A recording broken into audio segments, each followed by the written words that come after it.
Okay, Mrs. Puff, what's my final score? 6. Woo! And how many do I need to pass?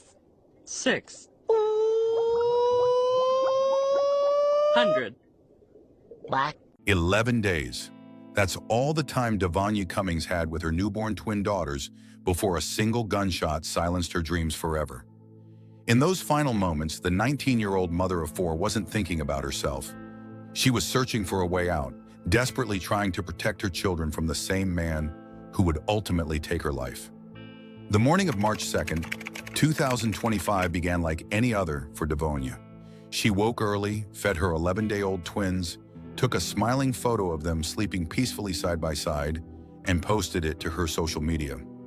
Then she sent what would become her final message, a text to her cousin that simply read, "I'll call you later today, need to talk." Those 9 words carried an urgency that no one would understand until it was too late. Hours later, as Oakland police officers entered apartment 2607 on 74th Avenue, they found a scene that would haunt them for years. A young mother's life cut short, twin infants oblivious to the tragedy that had just rewritten their future, and a man who had time to wipe fingerprints off a gun, but not to call for the medical help that might have saved the mother of his children. Tonight on True Crime Journal, we uncover how a young woman's search for love and stability led her down a path of unspeakable tragedy, and how the system designed to protect her failed at every turn. This isn't just another story of domestic violence. It's a haunting reminder of what happens when we turn our backs on the most vulnerable among us. Before we continue, make sure you're subscribed to True Crime Journal and have notifications turned on.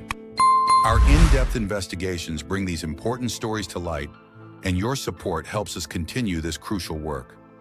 Now let's look at the life of Davonye Cummings, a life filled with more challenges and resilience than most of us will ever know. Born on January 10, 2006, Davonye Yaya Cummings grew up in Oakland, California, in a community where she was well-known and deeply loved. Those who knew her described her as vibrant, the life of every party, a young woman who radiated undeniable energy despite the challenges life had thrown her way.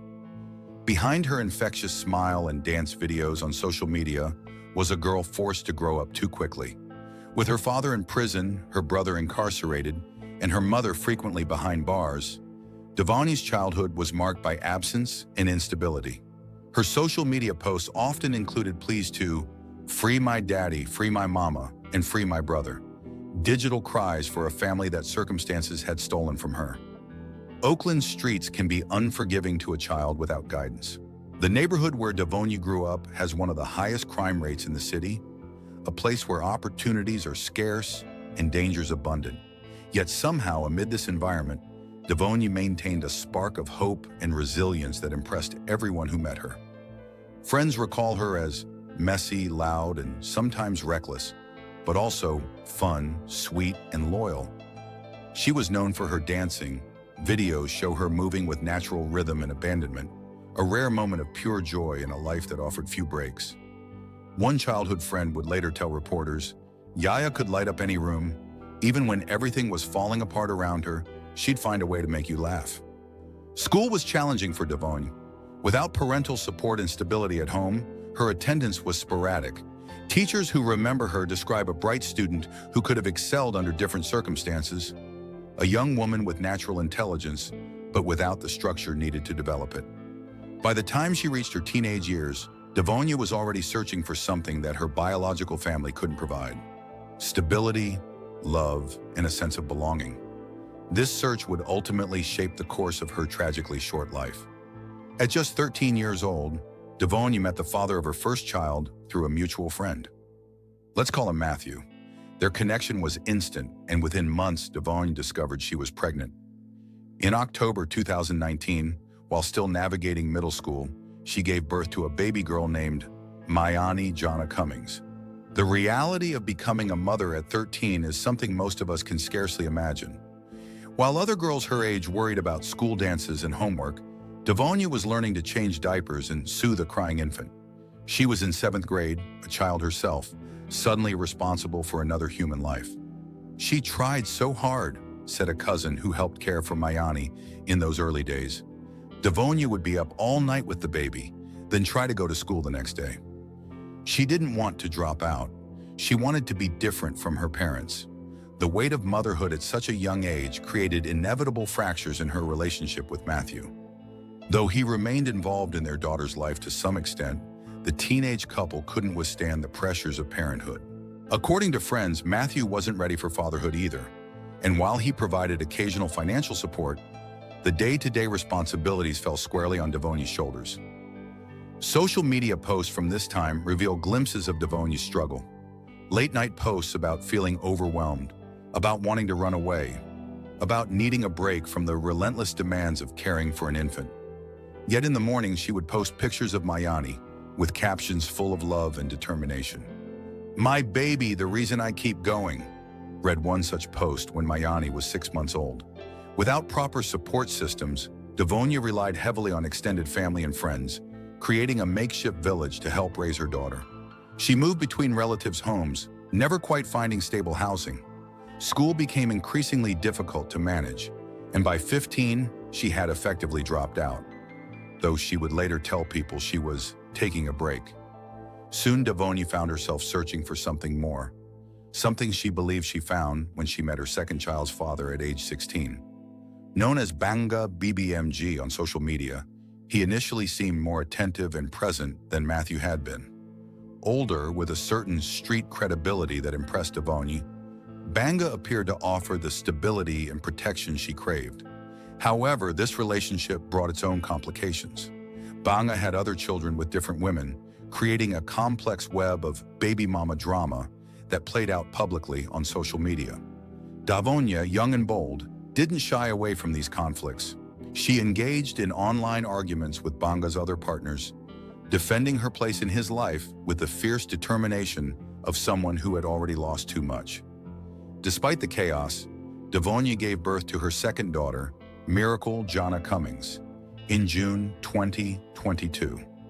Now a mother of two at just 16, Davonye's posts became a mix of exhaustion and pride.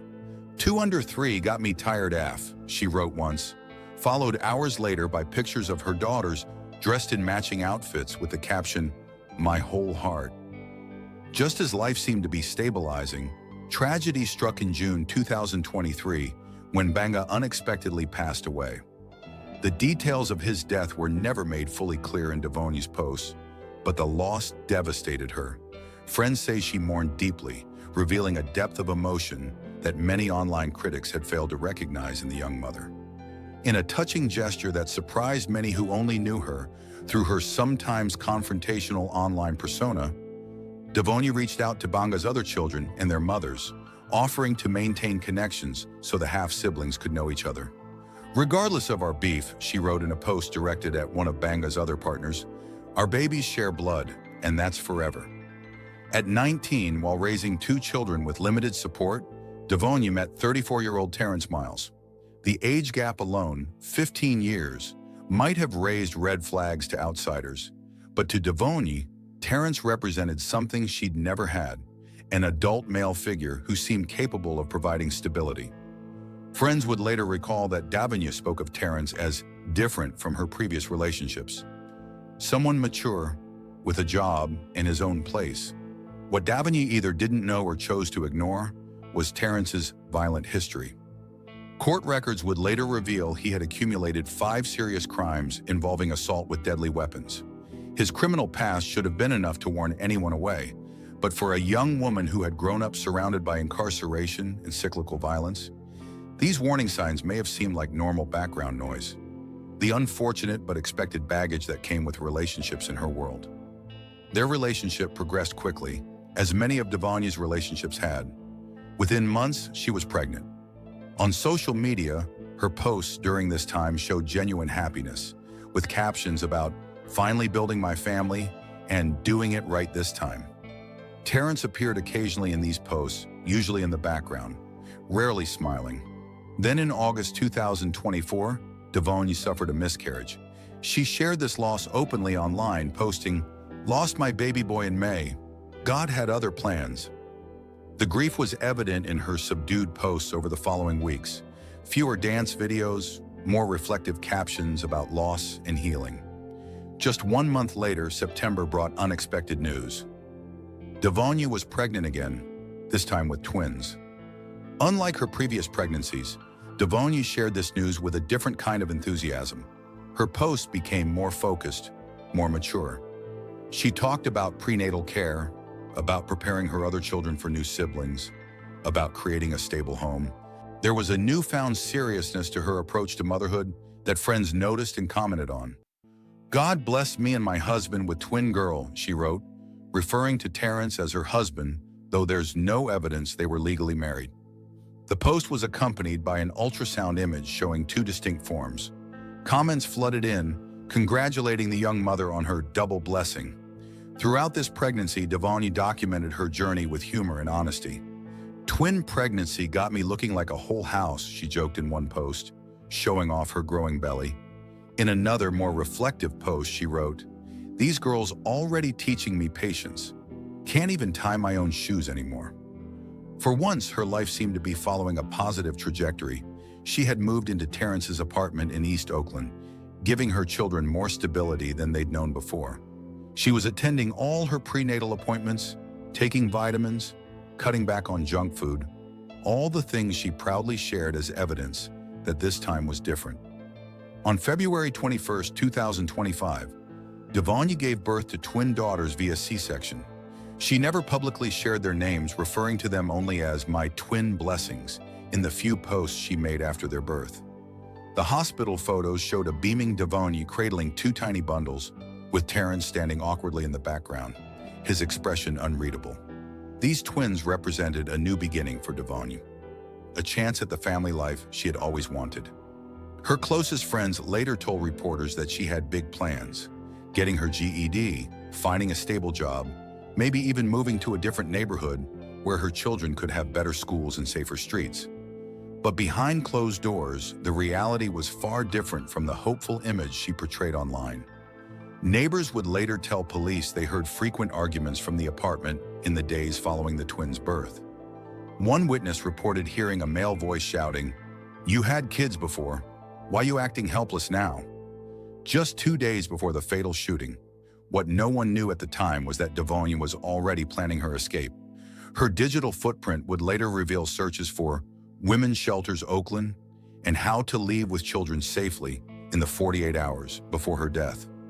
Like so many victims of domestic violence, Davonye had recognized the danger, but time had run out. On March 2nd, 2025, just 11 days after giving birth, Davonye woke up early.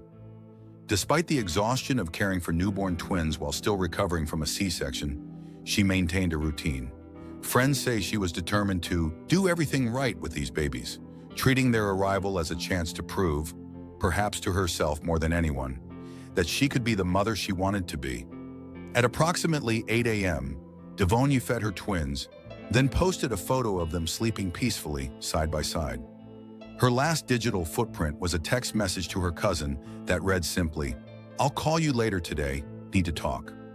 That message, in retrospect, carried the weight of her unspoken fears, a desperate reach for help that came too late.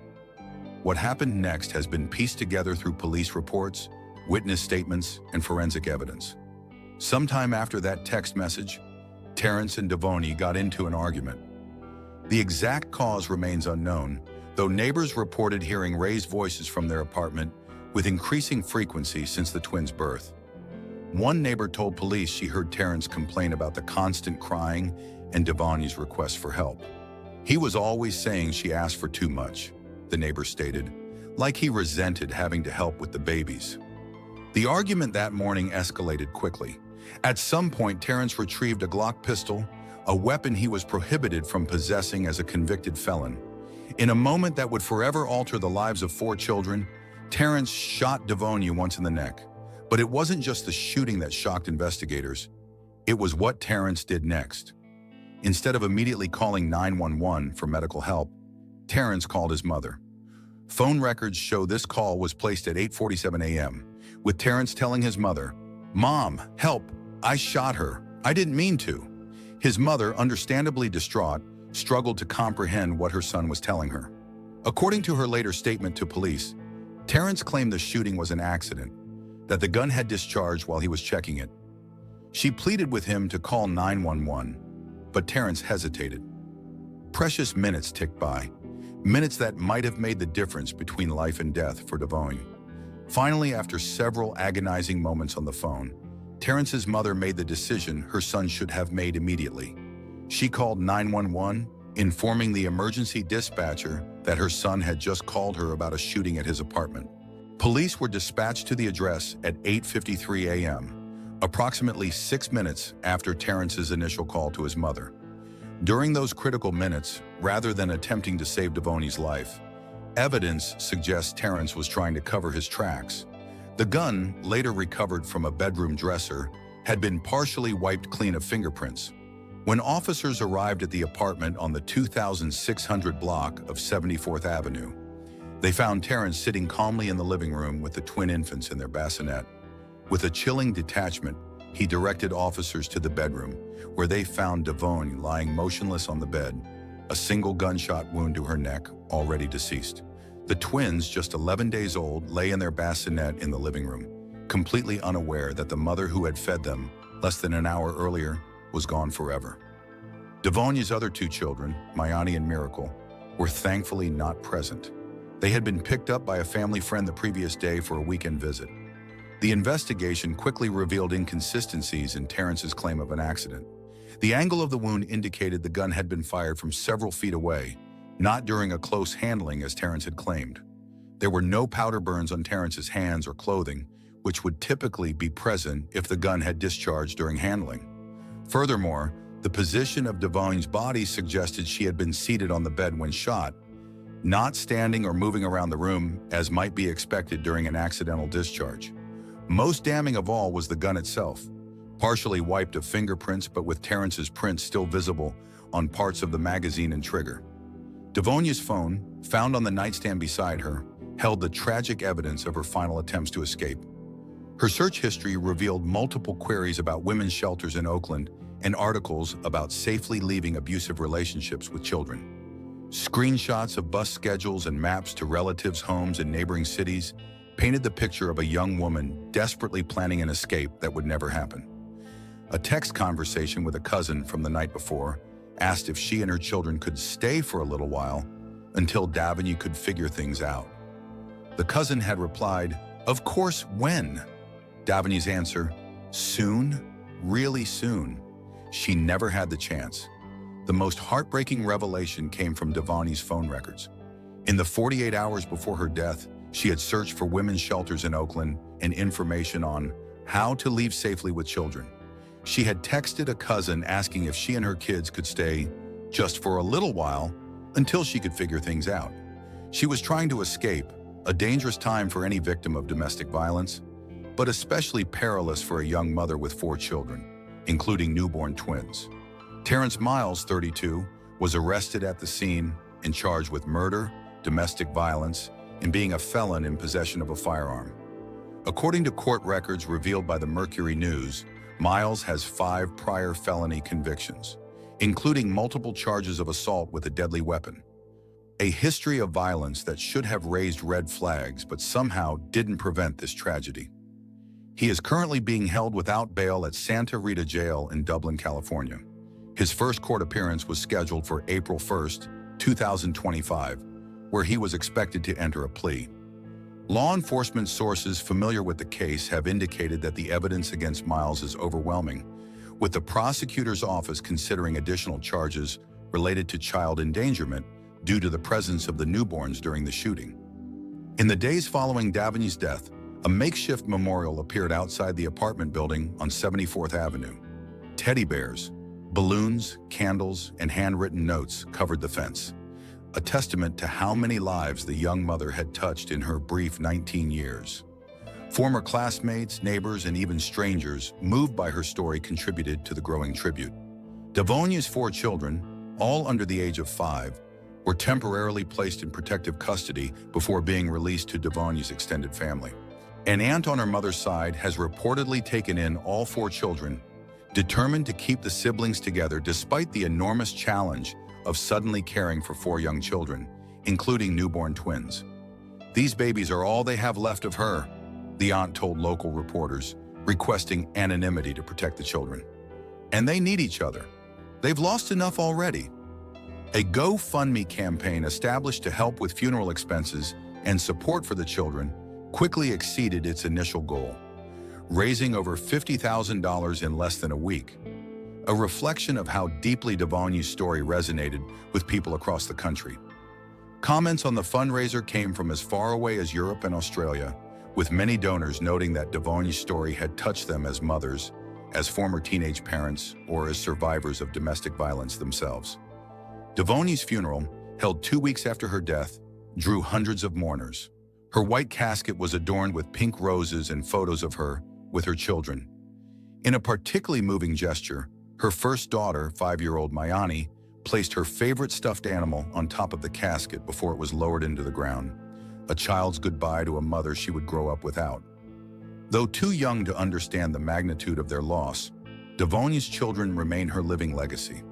Her social media accounts, now preserved by family members as a digital memorial, show a young woman who, despite overwhelming challenges, never stopped trying to create a better life for her children. In her last public post, beneath the photo of her sleeping twins, she had written, "My greatest blessings call me Mama. Everything I do is for them." Davonye Cummings' story is not just a tragedy, it's a failure of our systems. A young woman who grew up without support, navigated motherhood from childhood, and repeatedly sought stability in relationships that ultimately harmed her. When she finally tried to escape, it was too late. Her story forces us to confront uncomfortable questions about how we as a society protect, or fail to protect, our most vulnerable members. If you or someone you know is experiencing domestic violence, please call the National Domestic Violence Hotline at 1-800-799-7233. Help is available, and no one deserves to face abuse alone. Remember that leaving an abusive relationship is the most dangerous time for victims, so having a safety plan is crucial. Before we close, I want to acknowledge the 4 children left behind by this tragedy. Mayani, Miracle, and the twin daughters whose names were never made public. 4 innocent lives forever changed by violence. May they find healing, love, and the support they need to break the cycle that claimed their mother's life. If this story moved you, if it made you think about the vulnerable young people in your own community, I ask you to hit that subscribe button and join our True Crime Journal family. Your subscription isn't just about watching content. It's about supporting our mission to bring these stories to light, to honor victims like Davonye by ensuring their lives and deaths matter, and to educate our audience about the complex realities of domestic violence.